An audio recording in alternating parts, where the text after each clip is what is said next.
Hola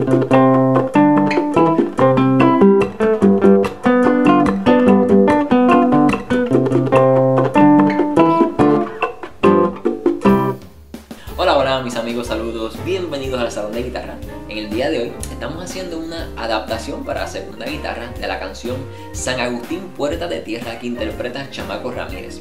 A continuación voy a poner la pista y el chart de acordes para que sean ustedes quienes ejecuten la canción, y también les voy a dejar un enlace de otro video que tenemos en el canal donde explicamos cómo hacer el ritmo de la mano derecha que estamos utilizando en esta canción.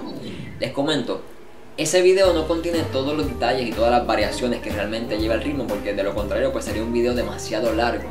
Así que aquellos que estén interesados en tomar una clase privada y ver más detalles y más variaciones que le va a hacer falta para tocar esta canción, me pueden escribir a elsalondeguitarra@gmail.com y por ahí les envío la información de las clases por Skype. También aquellos que les gusta mucho el contenido de este canal y desean apoyarlo, ahora pueden hacerlo a través de PayPal visitándonos desde su computadora a nuestro canal de YouTube. En la página principal, en el cover picture, hay un logo de PayPal con la palabra Donate. Ahí usted puede clicar y hacer su aportación. Así que sin más preámbulos, vamos a comenzar.